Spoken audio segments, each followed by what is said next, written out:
चंडीगढ़ के सेक्टर 17 में लगी हथियारों की इस प्रदर्शनी का एक मकसद और है। मकसद ये है कि नौजवानों को फ़ौज के प्रति आकर्षित करना, ताकि ज़्यादा से ज़्यादा जो नौजवान हैं वो फ़ौज के साथ जुड़ सके। ऑपरेशन सिंदूर के दौरान भी हमने देखा कि जब ऑपरेशन सिंदूर चल रहा था तो उस दौरान भी जो सिविल डिफेंस के लिए लोगों को बुलाया गया और लोगों को उसके बारे में कहा गया कि इस तरीके के जब जो देश में जब युद्ध आता है या संकट की घड़ी आती है तो उसमें सिविल डिफेंस कैसे काम करती है। तो उस दौरान हमने देखा कि सैकड़ों की गिनती में नौजवानों ने उसमें अपनी रजिस्ट्रेशन कराई और इसी मैदान में जो है उसके लिए अपनी जो नाम लिखवाया। और आज भी आप देख सकते हैं यहाँ पर हथियारों की प्रदर्शनी लगी है। तमाम ये जो आप स्टूडेंट्स को देख रही हैं एनसीसी के स्टूडेंट्स हैं, जो कि हमारे भावी जो अगर कहें तो सैनिक भी होने, फौजी होने वाले हैं। इनसे बात कर लेते हैं। क्या नाम है आपका? अनुष्का। अनुष्का, कौन सी एनसीसी से हो? Naval wing. नेवल विंग से। यहाँ पर काफ़ी सारे जो इक्विपमेंट्स लगाए गए, वेपन्स लगाए गए, चाहे वो पुराने वेपन्स हो, लेटेस्ट इक्विपमेंट्स हो, उनको डिस्प्ले किया गया है। कैसा लगता है फर्स्ट ऑफ ऑल तो इन्हें देख के? बहुत अच्छा लगा।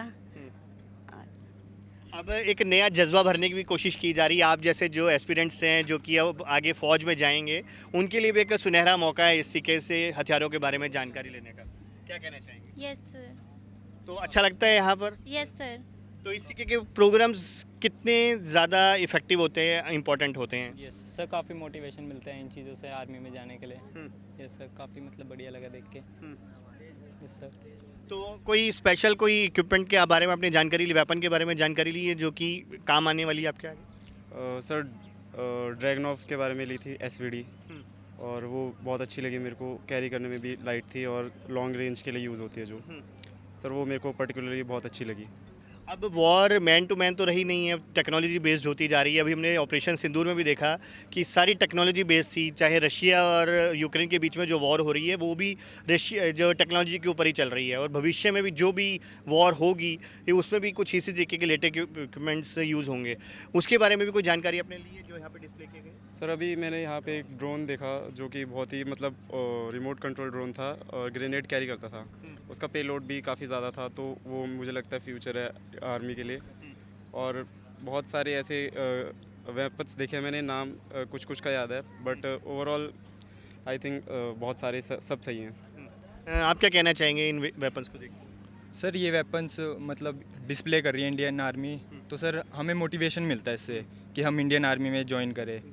और सर इन इक्विपमेंट्स के बारे में हमें पता चलता है कि कैसे यूज़ करती है इंडियन आर्मी। आगे अगर हम डिफेंस में जाते हैं तो हमें इसके बारे में अच्छी नॉलेज होएगी। 1965 में के वॉर को 60 साल पूरे हो गए हैं और जो भारतीय फ़ौज की शौर्य गाथा है वो भी इन हथियारों को देख सकते हैं। एक अलग से एक जज्बा हमारे मन में आता है जब इन हथियारों को, इन चीज़ों को देखते हैं। आपको क्या लगता है? यस सर, ये देख के तो बहुत मोटिवेशन मिलती है कि हर व्यक्ति को एक बार फ़ौज में जाना ही चाहिए। वैसे जितनी मर्जी सर्विस में जाए पर जाना चाहिए और देखना चाहिए हमारी जो योद्धास थे जो हमारे लिए वतन के लिए मर गए हैं, उनको देख के मोटिवेशन भी मिलनी चाहिए कि अपने नेशन को हम सर्व करें कुछ ना कुछ। तो उसके लिए हर बच्चे को एक बार जाना चाहिए फ़ौज में, मैं तो ये सोचता हूँ। एक बार भारत माता की जय हो जाए। भारत माता की जय! भारत माता की जय! भारत माता की जय! तो बिल्कुल आपने देखा कि एक अलग सा एक जोश और जुनून जब इस तरीके के पराक्रम को दिखाने के लिए भारतीय फ़ौज द्वारा लोगों के बीच में लाया जाता है तो एक अलग सा ही जज्बा होता है। और इसी जज्बे को इन जो आने वाले जो भावी पीढ़ी है इनके लिए भी एक जज्बा यहाँ पर कायम करने की कोशिश की जा रही है। इन्हें मोटिवेशन दी जा रही है ताकि ज़्यादा से ज़्यादा नौजवान जो है वो फ़ौज में शामिल हो और ताकि हमारे देश को और सुरक्षित किया जा सके। देखते रहिए पंजाब केसरी टीवी। मुझे और मेरे सहयोगी अनिल कुमार को दीजिए इजाज़त। नमस्कार।